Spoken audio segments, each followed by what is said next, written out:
السلام علیکم ورحمۃ اللہ وبرکاتہ۔ بسم اللہ الرحمن الرحیم۔ رسول اکرم صلی اللہ علیہ وسلم کا نسب مطہر۔ دوستو، حضرت انس رضی اللہ تعالی عنہ سے روایت ہے کہ رسول اللہ صلی اللہ علیہ وسلم نے اس آیت کو یعنی لقد جاءکم رسول من انفسکم بفتح الفاء پڑھا، جس کے معنی یہ ہے کہ بے شک آئے تمہارے پاس اللہ کے رسول تمہارے اشرف اور افضل اور سب سے زیادہ نفیس خاندان سے۔ اس آیت کی تلاوت کے بعد آپ صلی اللہ علیہ وسلم نے ارشاد فرمایا کہ میں با اعتبار حسب نسب کے تم سب سے افضل اور بہتر ہوں۔ میرے آباء و اجداد میں حضرت آدم علیہ السلام سے لے کر اب تک کہیں زنا نہیں، سب نکاح ہیں۔ اس حدیث کو ابن مردویہ نے روایت کیا ہے۔ ابن عباس اور زہری نے من انفسکم بفتح الفاء پڑھا کرتے تھے اور من افضلکم و اشرافکم کے ساتھ اس کی تفسیر فرمایا کرتے تھے، جس کی طرف ہم نے اپنے ترجمے میں بھی اشارہ کیا ہے۔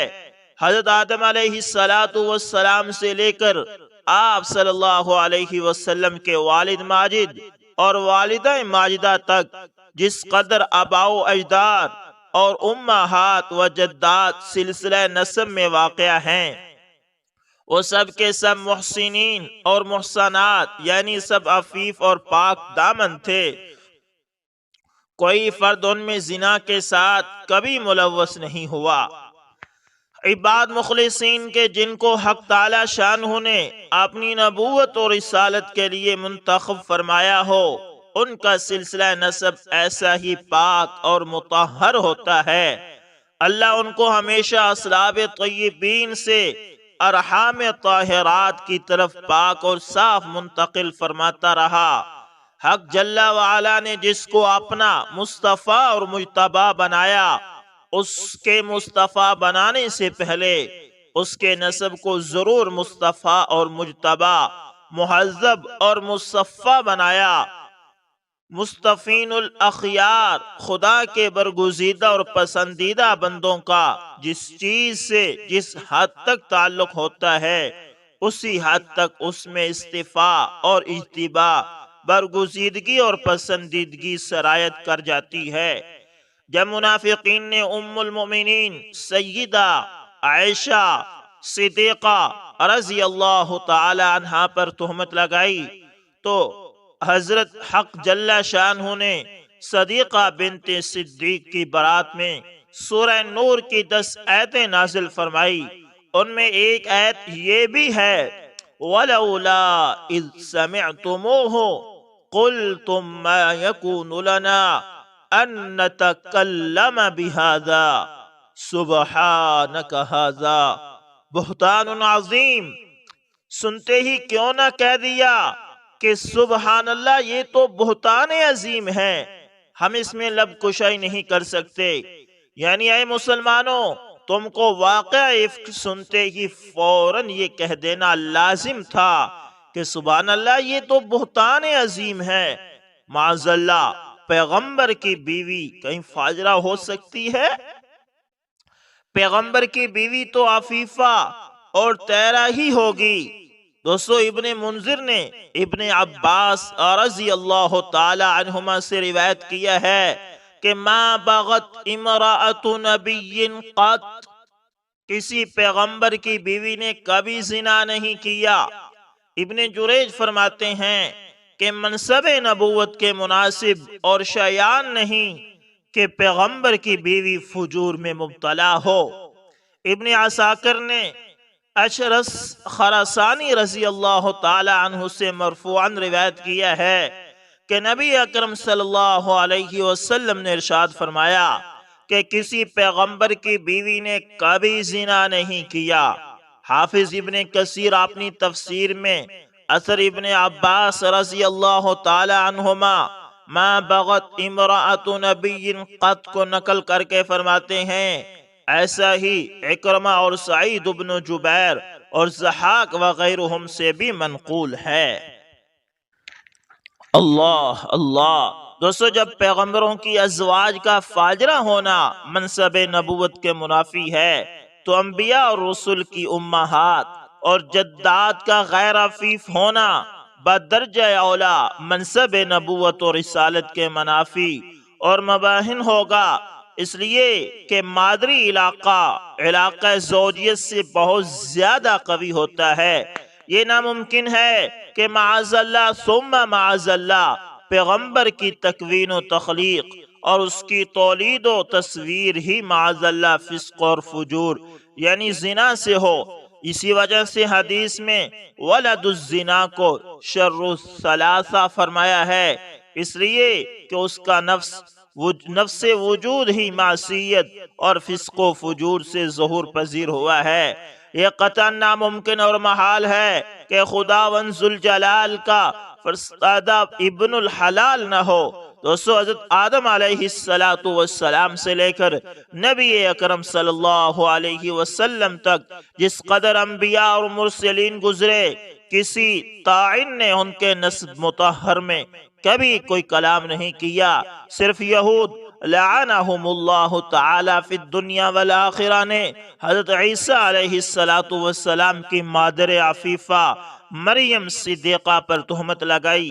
حق جل شانہ نے اپنی کتاب میں نہایت تفصیل کے ساتھ حضرت مریم کی برات اور حضرت مسیح کی ولادت بسعادت کی کیفیت کو بیان فرمایا اور جا بجا یہودی لعنتیوں پر لعنت فرمائی، جس سے صاف ظاہر ہے کہ اس غیور مطلق کی بے چون و چوگون غیرت ایک لمحہ کے لیے یہ گوارا نہیں کر سکتی کہ کوئی خبیث اس کے بھیجے ہوئے پیغمبروں کے پاک نسب میں کسی قسم کا کوئی شک اور تردد کرے۔ دوستو قیصر روم نے جب ابو سفیان سے نبی اکرم صلی اللہ علیہ وسلم کے نسب کے متعلق سوال کیا تھا، پوچھا تھا کیف نسبہ فیکم، ان کا نسب کیسا ہے؟ صحیح بخاری کے یہ الفاظ ہیں کہ ابو سفیان نے جواب دیا کہ ہو فینا ذو نسب، وہ ہم میں بڑے نسب والا ہے۔ حافظ اسقلانی رحمت اللہ تعالی فرماتے ہیں کہ بازار کی روایت میں یہ الفاظ ہیں ہوا فی حسبی ما لا یفضل علیہ احد قال هذه آیہ، یعنی حسب و نسب اور خاندانی شرف میں کوئی ان سے بڑھ کر نہیں۔ قیصر روم نے کہا کہ یہ بھی ایک علامت ہے، یعنی نبی ہونے کی ایک علامت یہ بھی ہے کہ آپ صلی اللہ علیہ وسلم کا خاندان سب سے اعلیٰ اور اشرف ہوگا۔ صحیح بخاری کی روایت میں یہ الفاظ بھی ہیں کہ قیصر روم نے ابو سفیان کا جواب سن کر یہ کہا تھا وَكَذَلِكَ الرُّسُلُ تُبْعَثُ فِي أَحْسَابِ قَوْمِهَا، پیغمبر ہمیشہ شریف ہی خاندان میں سے ہوا کرتے ہیں۔ ہمارے نبی اکرم صلی اللہ علیہ وسلم کا سلسلہ نسب بھی جو عالم کے تمام سلاسل انساب سے اعلیٰ اور برتر اور سب سے افضل اور بہتر اور سلسلۃ الذہب اور شجرۃ النسب سے ہے۔ سیدنا و مولانا محمد صلی اللہ علیہ وسلم، سیدنا و مولانا محمد بن عبداللہ بن عبد المطلب بن ہاشم بن عبد مناف بن قصی بن کلاب بن مرہ بن کعب بن لوئی بن غالب بن فہر بن مالک بن النضر بن کنانہ بن خزیمہ بن مدرکہ بن الیاس بن مضر بن نزار بن معد بن عدنان۔ بخاری شریف باب مبعث النبی صلی اللہ علیہ وسلم کا سلسلہ نسب یہاں تک بخاری شریف میں بھی نقل کیا گیا ہے۔ دوستو حافظ اسقلانی رحمت اللہ تعالی فرماتے ہیں کہ امام بخاری رحمت اللہ تعالی نے اپنی جامع صحیح میں نسب شریف کے سلسلے کو فقط عدنان تک ذکر فرمایا ہے، مگر اپنی تاریخ میں حضرت ابراہیم علیہ السلام تک سلسلہ نسب کو ذکر فرمایا ہے۔ وہ یہ ہے کہ عدنان بن عدو بن المقوم بن طاروح بن یشجب بن یعرب بن ثابت بن اسماعیل بن ابراہیم علیہم الصلاۃ والسلام۔ عدنان تک سلسلہ نسب تمام نسابین نسب دانوں کے نزدیک مسلم ہے، کسی کا اس میں کوئی اختلاف نہیں، اور اعلی ھذا عدنان کا حضرت اسماعیل علیہ السلام کی اولاد میں سے ہونا یہ بھی سب کے نزدیک مسلم ہے۔ اختلاف اس میں ہے کہ عدنان سے حضرت اسماعیل علیہ السلام تک کئی پشتے ہیں، بعض 30 بتلاتے ہیں اور بعض 40، واللہ عالم وعلمہ اتم واحکم۔ عبداللہ ابن عباس رضی اللہ تعالی عنہ سے مروی ہے کہ نبی اکرم صلی اللہ علیہ وسلم جب نسب شریف کو بیان فرماتے تھے تو عدنان سے تجاوز نہ فرماتے، عدنان تک پہنچ کر رک جاتے اور یہ فرماتے کذب النسابون، نسب والوں نے غلط کہا، یعنی ان کو سلاسل انساب کی تحقیق نہیں، جو کچھ کہتے ہیں وہ بے تحقیق کہتے ہیں۔ عبداللہ ابن مسعود رضی اللہ تعالی عنہ اول اس آیت کو تلاوت فرماتے لا یعلمہم الا اللہ، ان کا علم اللہ کے سوا کسی کو نہیں، اور پھر یہ فرماتے کذب النسابون، نسب دان غلط کہتے ہیں، یعنی نسابین کا یہ دعویٰ کہ ہم کو تمام انساب کا علم ہے بالکل غلط ہے، اللہ کے سوا کسی کو علم نہیں۔ علامہ سہیلی فرماتے ہیں کہ امام مالک رحمت اللہ تعالی سے سوال کیا گیا کہ کسی شخص کا اپنے سلسلہ نسب کو حضرت آدم علیہ السلام تک پہنچانا کیسا ہے تو ناپسند فرمایا۔ سائل نے پھر حضرت اسماعیل علیہ السلام تک سلسلہ نسب پہنچانے کے متعلق دریافت کیا تو اس کو بھی ناپسند فرمایا اور یہ کہا من یخبرہ بہ، کس نے اس کو خبر دی ہے، یعنی اس کو اپنے نسب کا سلسلہ نسب کا کیا پتا کہ یہ سچ ہے یا جھوٹ ہے، اس کو کون بتا رہا ہے، اور جو بتا رہا ہے اسے کیسے پتا۔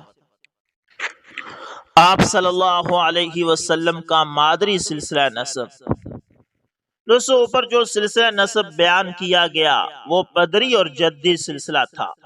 مادری سلسلہ نسب یہ ہے محمد بن آمنہ بنت وہب بن عبد مناف بن زہرہ بن کلاب بن مرہ۔ کلاب پر مادری اور پدری دونوں سلسلے نسب جمع ہو جاتے ہیں۔ اگر اس مقام پر سلسلہ نسب کے کچھ آباء اور اجداد کا مختصر حال ذکر کر دیا جائے تو غالباً غیر مناسب نہ ہوگا۔ عدنان قیدار بن اسماعیل علیہ السلام کی اولاد میں سے ہیں۔ ابو جعفر بن حبیب اپنی تاریخ میں روایت کرتے ہیں کہ ابن عباس رضی اللہ تعالی عنہما یہ فرماتے تھے کہ عدنان اور معد اور ربیہ اور خزیمہ اور اسد یہ سب ملت ابراہیمی پر تھے، ان کا ذکر خیر اور بھلائی کے ساتھ کرو۔ اور زبیر بن بکار مرفوعاً روایت کرتے ہیں کہ رسول اللہ صلی اللہ علیہ وسلم نے ارشاد فرمایا کہ مضر اور ربیہ کو برا مت کہو، وہ اسلام پر تھے۔ اور سعید بن مسیب کی ایک مرسل روایت بھی اسی کی مؤید کرتی ہے۔ معد میم کا فتح اور دال کی تشدید ہے، عدد سے مشتق ہے۔ بعض کہتے ہیں کہ معد بیمانہ افساد سے مشتق ہے۔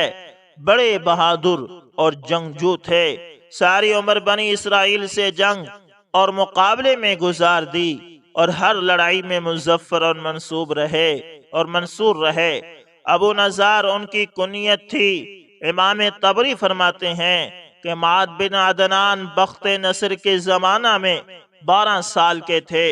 اس زمانے کے پیغمبر ارمیہ بن حلقیہ پر اللہ کی طرف سے یہ وحی نازل ہوئی کہ بخت نصر کو اطلاع کر دو کہ ہم نے اس کو عرب پر مسلط کیا، اور آپ معد بن عدنان کو اپنے براق پر سوار فرما لیں تاکہ معد کو کوئی صدمہ نہ پہنچے۔ فَإِنِّي مُسْتَخْرِجٌ مِّن صُلْبِهِ نَبِيًّا كَرِيمًا أَخْتِمُ بِهِ الرُّسُلَ، اس لیے کہ میں معاد کی صلب سے ایک محترم نبی پیدا کرنے والا ہوں جس سے پیغمبروں کا سلسلہ ختم کروں گا۔ اس لیے حضرت ارمیا معاد بن عدنان کو اپنے ہمراہ براق پر سوار کر کے ملک شام لے گئے۔ وہاں پہنچ کر معاد نے بنی اسرائیل میں رہ کر نشو نما پایا۔ اسی وجہ سے علماء اہل کتاب کے نزدیک معاد بن عدنان کا نسب معروف ہے۔ ابن سعد نے طبقات میں اور ابو یعقوب تدمری سے نقل کیا ہے کہ بورخ بن تاریہ نے جو ارمیا علیہ السلام کے کاتب اور منشی تھے معاد بن عدنان کا جو نسب بیان کیا ہے وہ میرے پاس محفوظ ہے۔ نزار نزار نزار سے مشتق ہے جس کے معنی قلیل کے ہیں۔ ابو الفرج اصفہانی فرماتے ہیں کہ نزار چونکہ اپنے زبانے کے یکتا تھے یعنی ان کی مثال کم تھی اس لیے نزار ان کا نام ہو گیا۔ علامہ سہیلی فرماتے ہیں کہ جب نزار پیدا ہوئے تو ان کی پیشانی نور محمدی سے چمک رہی تھی۔ باپ یہ دیکھ کر بے حد مسرور ہوئے اور خوشی میں دعوت کی اور کہا هذا كله نذر لحق هذا المولود فسمي نزار لذلك، یہ سب کچھ اس مولود کے حق کے مقابلے میں بہت قلیل ہے اس لیے نزار کا نام رکھا گیا۔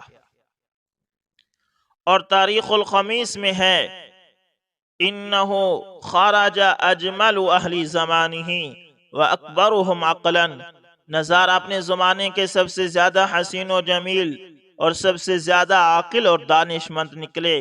اور بعض کہتے ہیں کہ نزار کے معنی نحیف اور دبلے پتلے کے ہیں چونکہ نزار نحیف البدن اور لاغر تھے اس لیے ان کا نام نزار ہو گیا۔ مدینہ منورہ کے قرب مقام ذات الجیش میں ان کی قبر ہے۔ مضر مضر کا اصل نام عمر تھا، ابو الیاس کنیت تھی، مضر ان کا لقب تھا۔ مضر معذر سے مشتق ہے جس کے معنی ترش کے ہیں۔ ترشی اور دہی آپ کو بہت مرغوب تھی اس لیے مضر کے نام سے مشہور ہو گئے۔ بڑے حکیم و دانا تھے۔ مضر کے کلمات حکمت میں سے ہے من یزرع شرعا یحصد ندامتا وخیر الخیر اعجلہ فاحملوا انفسکم علی مکروہها واصرفوها عن هواها فلیس بین الصلاح والفساد الا الصبر، جو شر کو بوئے گا وہ شرمندی کو کاٹے گا اور بہترین خیر وہ ہے جو جلد ہو۔ پس اپنے نفسوں کو ناگوار خاطر چیزوں پر آمادہ کرو اور خواہشات سے نفسوں کو بچاؤ۔ صلاح اور فساد کے مابین سوائے صبر کے کوئی حد فاضل نہیں ہے۔ نہایت خوش الالحان تھے، چلتے وقت اونٹوں پر حدیث پڑھنا انہی کی ایجاد ہے۔ روز الانف صفحہ نمبر 8 جلد نمبر 1۔ ابن سعد نے طبقات میں عبداللہ بن خالد سے مرسلن روایت کیا ہے کہ رسول اللہ صلی اللہ علیہ وسلم نے ارشاد فرمایا کہ مضر کو برا مت کہو، وہ مسلمان تھا۔ ابن حبیب نے اپنی تاریخ میں ابن عباس رضی اللہ تعالی عنہ میں سے اسی روایت کیا ہے کہ عدنان اور ان کے باپ اور ان کے بیٹے سعد اور ربیہ اور مضر اور قیس اور تمیم اور اسد اور زبہ ملت ابراہیمی پر مسلمان مرے۔ الیاس حضرت الیاس علیہ السلام کے ہم نام بیت اللہ کی طرف ہدی بھیجنے کی سنت سب سے پہلے الیاس بن مضر ہی نے جاری کی ہے۔ کہا جاتا ہے کہ الیاس بن مضر اپنی صلب پشت سے نبی اکرم صلی اللہ علیہ وسلم کا تلبیہ حج سنا کرتے تھے۔ یہ بھی کہا جاتا ہے کہ نبی اکرم صلی اللہ علیہ وسلم نے یہ ارشاد فرمایا کہ الیاس کو برا مت کہو، وہ تو مومن تھا۔ علامہ زرقانی فرماتے ہیں کہ مجھ کو اس حدیث کا حال معلوم نہیں، یہ حدیث کس پایا کی ہے۔ مدرکہ جمہور علماء کا قول یہ ہے کہ مدرکہ کا نام عمر تھا۔ محمد بن اسحاق کہتے ہیں کہ ان کا نام عامر تھا اور مدرکہ ان کا لقب تھا جو ادراک سے مشتق ہے، چونکہ انہوں نے ہر قسم کی عزت اور رفت کو پایا اس لیے مدرکہ یعنی پانے والا ان کا لقب ہو گیا۔ خزیمہ ابن عباس فرماتے ہیں کہ خزیمہ ملت ابراہیمی پر مرے۔ کنانہ عرب میں بڑے جلیل القدر سمجھے جاتے تھے۔ ان کے علم و فضل کی وجہ سے دور دراز سے لوگ مستقل ان کی زیارت کے لیے سفر کر کے آتے تھے۔ نظر نظارہ سے مشتق ہے، جس کے معنی رونق اور تر و تازگی کے ہے۔ حسن و جمال کی وجہ سے ان کو نظر کہنے لگے تھے۔ اصل نام قیس تھا، مالک نام تھا، ابو الحارث کنیت تھی۔ عرب کے بڑے سرداروں میں تھے۔ فہر نام ہے، قریش لقب ہے۔ بعض کہتے ہیں کہ قریش نام ہے اور فہر لقب ہے۔ انہی کی اولاد کو قریشی کہتے ہیں، اور جو شخص فہر کی اولاد سے نہ ہو اس کو کنانی کہتے ہیں۔ اور بعض علماء کہتے ہیں کہ قریش نضر بن کنانہ کی اولاد کا نام ہے۔ حافظ عراقی اپنی الفیہ سیرت میں فرماتے ہیں، اما قریش فالاصلح فہر جماعها وإلا کسرون النظر۔ حافظ علائی فرماتے ہیں کہ یہ صحیح اور محقق قول ہے کہ قریش نضر بن کنانہ کی اولاد کو کہتے ہیں، اور بعض احادیث مرفوعہ بھی اسی کے مؤید ہے۔ امام شافعی رحمہ اللہ تعالی سے بھی یہی منقول ہے کہ قریش نضر بن کنانہ کی اولاد کا نام ہے۔ بعض حفاظ حدیث فرماتے ہیں کہ فہر کے باپ مالک نے سوائے فہر کے کوئی اولاد نہیں چھوڑی، اس لیے جو شخص فہر کی اولاد سے ہے وہ نضر کی اولاد سے بھی ہے، لہذا قریش کی تعیین میں جو اقوال مختلف تھے وہ سب بحمداللہ متفق ہوئے۔ تو دوستو، یہ تھی سیرت نبی صلی اللہ علیہ وسلم کی پہلی کڑی۔ آج سے ہم نے سیرت شروع کر دی ہے، انشاءاللہ کوشش کریں گے کہ روزانہ 1-2 ویڈیو سیرت پر ہم آپ تک پہنچائیں۔ اور دوستو، یہ سیرت میرے لیے اور آپ کے لیے اور آپ کے اولادوں کے لیے ضروری ہے، اس لیے اگر آپ چاہتے ہیں کہ آپ کی اولادیں اور آپ خود نبی علیہ السلام سے سچی محبت کرنے والے بنیں، تو اس کے لیے سیرت کو پڑھنا یا سننا یہ ضروری ہے۔ ہم نے بھی اس بابرکت سلسلے کو شروع کیا ہے، آپ ہمارا ساتھ دیں۔ دوستو، ملتے ہیں کسی نیکسٹ اچھی سی ویڈیو کے اندر، تب تک